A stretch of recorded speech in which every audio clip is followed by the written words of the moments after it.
Hello and welcome to Racers Now. We are here to preview day 3 of the York Ebor Festival. We've already done day 1. We've already done day 2. SD grabbed some place money, I think, on day 1. Is that correct? Yeah, we stole some place money, but like you always, I don't know how you've had children. You fired the blanks. Yes. Just the 2 selections, though, from me. You had plenty more. So, yeah, you lost more than me. Anyway. Did I? I don't know. I'll have to do the figures. I think that might be doing myself a disservice, Okay. sir. Oh, yeah, you had Ghost Rider. Fire blanks, but you can't add up, and you're stuck in a basement in the middle of bloody nowhere. Right, on to race 1 on Friday it will be. This is a handicap that I thought was pretty difficult. Another heritage handicap, over 1.5 miles. Where are you going in the 150 SD? I looked at this race for a long time today, and look, Youth and Glen will probably get a place again. But for God's sake, this Wafei is stark-ravingly obvious, and I'm surprised he wasn't a bit shorter. He only went up 3 for winning a quick round handicap, for coming second rather in a quick round handicap at Goodwood behind Assailant. The form stacks up well, and you've got to say that the way the race developed didn't necessarily suit him. The step up in trip's going to suit, and I just came to the conclusion this thing just wins. You've got to love a 3-year-old handicap. It's very sexy, this, isn't it? It's like Topless Darts or something, a 3-year-old trained by William Haggas in a handicap at York. It's very obvious. He'll probably go off shorter. I do think he'll win. That is Wafei at 3-1. Billy Loughnane to do the ride-in as Mr. James Doyle. Can't do that weight, 8 stone 7. 3-year-olds dominate that market, SD. Billy will. 3-year-olds dominate that market, SD. I think they've got 3 of the top 4 in the market, and they've only got 3 runners in the race, but not in the last 10 years as a 3-year-old won that race. So I thought that was quite interesting as a stat. But no bet from me. Say the 3-year-old allowance works. It will ebb and flow in various races, but over 12 furlongs, it's certainly worth a few pounds as these horses develop, if you like. It's a bit like going through puberty. A man of your intelligence and experience in this game talks about the weight for age allowance so much. It's there for a reason. It's been there for decades. It still remains in place. And no one complains about it at all. And you have gave it up twice or even 3 times this week as a reason to back a horse. Yes. In certain cases, it's worth a couple of pounds. I don't know. Stats will tell you that. Right. I'll give you an opinion here, SD, and there's a couple of stats to go with it as well. The 225 is the 2 mile and half a furlong Lonsdale Cup Group 2. Now, it's not a great field. I'll give you that, because Stradivarius used to win the Gold Cup and come here under a penalty, but mostly the Gold Cup winner doesn't come here, given it's a step down in class. I cannot have Point Lonsdale as favourite for this race. He's 9-4. Honestly, now, when I clicked on it today on Racing Post, I saw the 9-4. I thought it was a Rick. So I went on the odds comparison and checked it out. And it's not. He's 2-1 in the place, but he's 9-4 generally. First try a trip over anything over 1 mile, 5 furlongs. He only tried that kind of unique trip of 1 mile, 5 furlongs at Chester earlier this year. He's done a few trips over 1 mile, 4. Big step up in trip. Has only won 1 of his last 9 starts.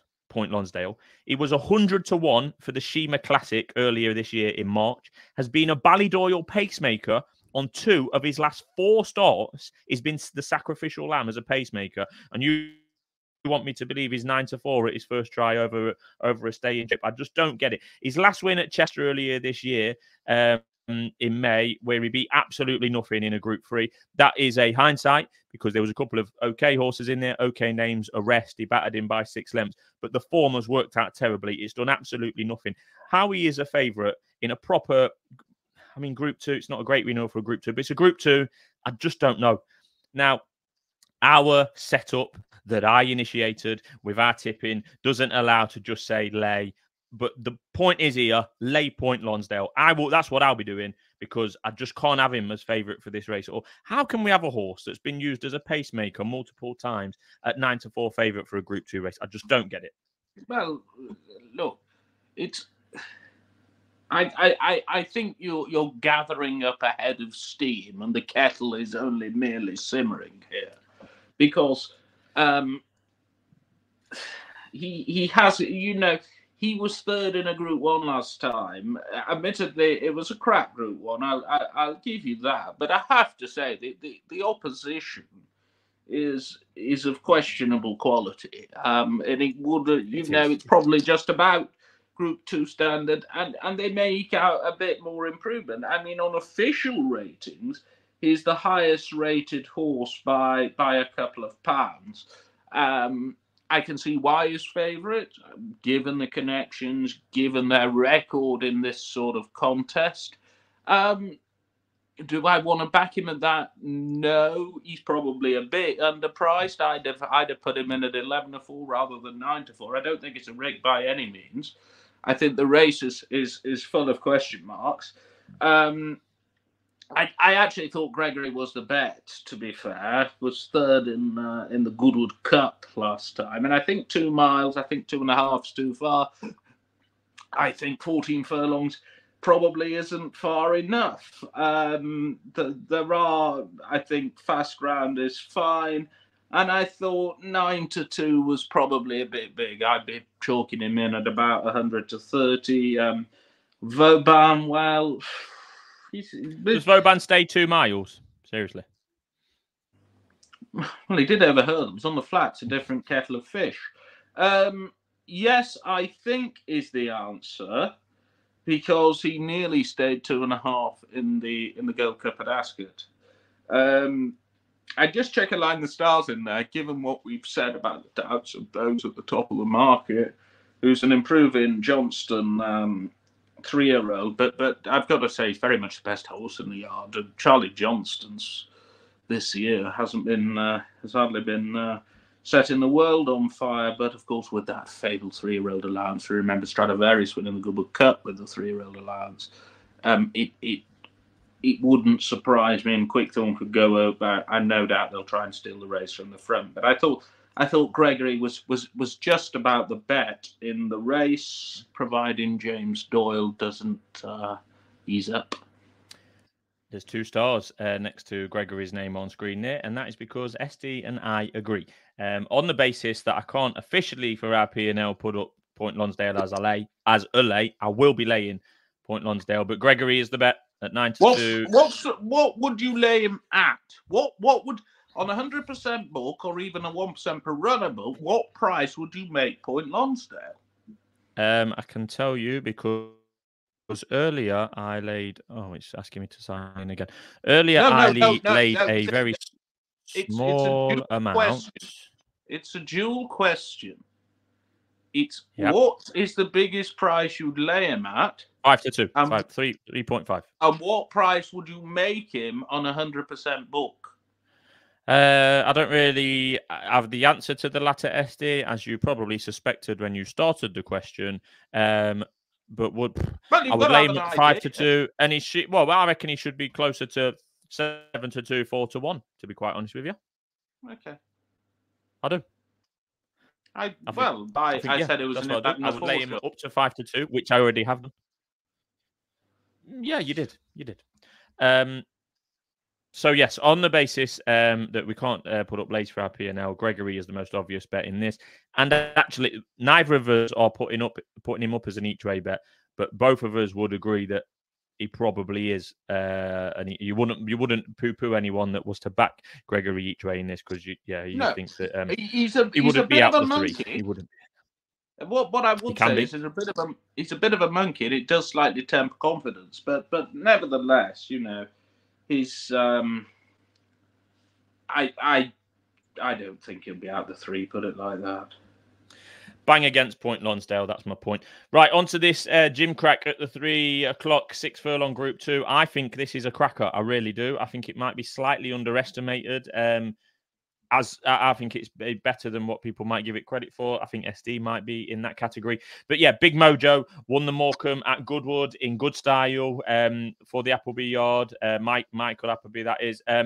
Yeah, step up to 6 furlong, I think is fine for him. I thought he won. Is the winning margin at Goodwood was flattering for the rest. I think he could have won by further. Shadow of Light is the Godolphin representative, unbeaten in two novice races in easy fashion.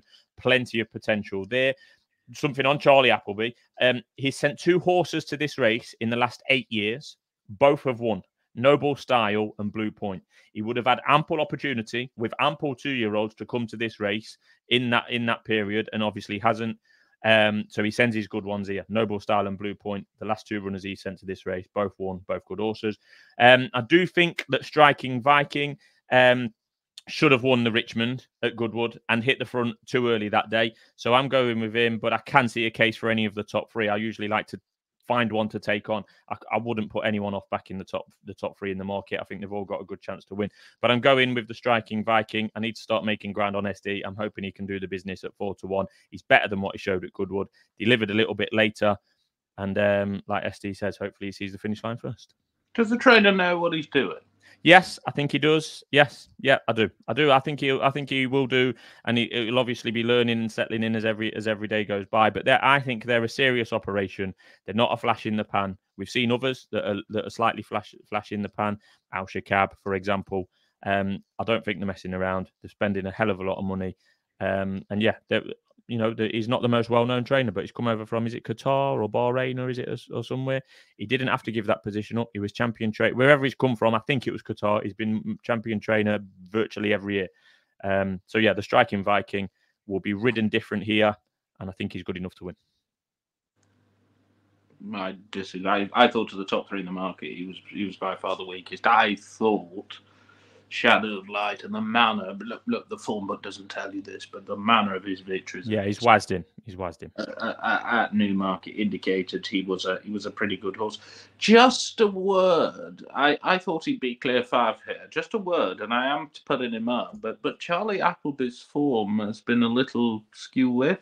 He's 5% the last couple of weeks. He was operating at near a 40. It's just something to keep an eye on. He had that juvenile beaten today, didn't he? Rolling court, yeah. I'd have the Striking Viking a bit bigger. I'd probably have Underside to bigger still. This horse hasn't run since. Yeah, I agree with that. He was a non-runner at Ascot on fast ground. I don't quite know what's happened since. So it'll just be quite interesting to see how he runs. Of those at bigger prices, I wouldn't be surprised if Cool Hoof Luke ran a little bit better. I think the step back to 6 may well favour him after he pulled like a gate at Goodwood. I just couldn't resist putting King's Call up again here at 66. It was, I think, the Dam won the Morecambe actually. I might be wrong, or the brother won the Morecambe or something like that. Anyway, he ran a nice race. He won first time up at Ayr, and then he ran a nice race in the Morecambe where he got buffeted. He was only beaten 3 lengths. Yep. And the Morecambe form may well be all right because Soldier's Heart won the Hornblower, which is a conditions race at Ripon last Saturday.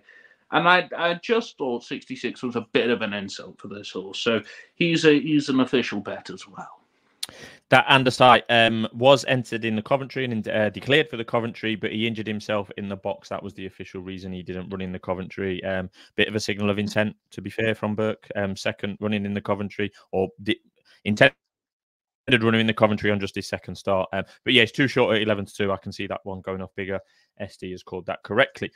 Right, on to the Numthorpe. This is 5 furlongs, Group 1. Cracking race always is. Big Evs and Asphora from Australia are well matched, as we know. Asphora 1.5 lengths up on Big Evs in the King Stand at Royal Ascot. Big Evs a short head in front of Asphora in the King George Group 2 at Goodwood. Asphora carried a penalty in that race because that's only a Group 2. And this is the first time of the 3 meetings that Asphora will carry less weight than Big Evs. Big Evs a 3-year-old, Asphora older mare.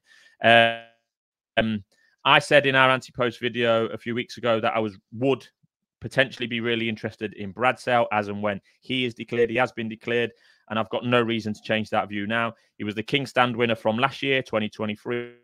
He didn't run until August the 4th this year, so he's clearly had something amiss earlier on in the season, where he won a soft French listed race with ease. Official rating higher than the other two. I think he's a solid each way bet, Bradsell. In a division that has been a bit, back and forth. I just think some freshness into this division. Obviously, we've seen him before, but fresh this year, I think Bradsell can get the job done. And there's 2 stars on it. Well, there is, because I think he'll win as well. I thought the comeback at Deauville was very, very good. It was easy, wasn't it? I think the other point here, which may have been missed, is if you looked at that 5 furlong handicap today, you basically had to be drawn low. You certainly wouldn't want to be double figures. So we've got the likes of as 4 out of 8. Well, that's not too bad. Big Evs is out of 14. Believing's out of 13, and Living the Dream is the likely pace handler is 5. Now, the draw will remain fluid, but ought to, but there's certainly a bias towards the far side. And I think that has to come into your thinking. Yeah. Bradsell is nicely drawn in 3. Gets a nice. I did put Living the Dream up anti-post, and I wouldn't be that struck on him. It wouldn't surprise me if he won, but he's got that bloody jockey on again. I know he won it last year on him, but he really is not very good at all. I'm surprised you've not put a regional, sir. You seem to do that every time he runs, but.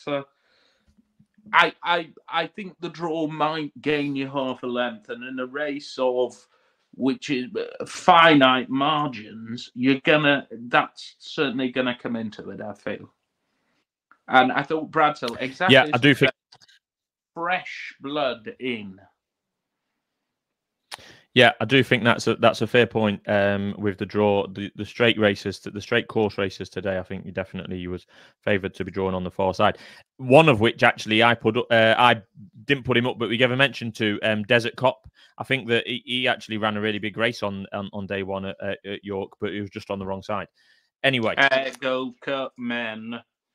Yeah, Andrew likes that race. I think you're. Right. No more bets from me on Friday, but SD, you've got an interest in the 410, which I think is a filly's handicap. Yes, filly's handicap. This thing's ridden by a filly. She's ridden a lot of things as Hayley. So, and it's Battle Queen, who I think this horse has a very, very good chance. Ran really well in the Sandringham at Royal Ascot when second home on her side. And then was just chinned at Newbury last time by a horse that went on to run well at Goodwood. They very strong in the market that day and got buffeted at the start. Sunfall, who was behind, went on to win a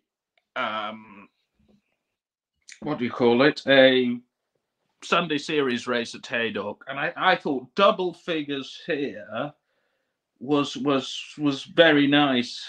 I'd want to be drawn low.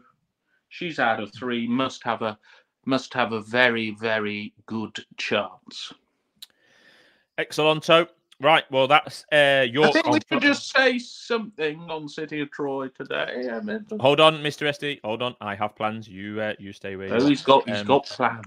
That is Friday wrapped up. We will be back for Saturday, and we may be back with some bonus content talking about the best horse in Europe, City of Troy. So do keep it here on Racers Now, where we cover all subjects, but particularly the Group 1. So thanks for tuning in, and we'll be back for more action on Saturday, where Goodwood will be a feature of SD. Yes. Thank you. Stay there, SD.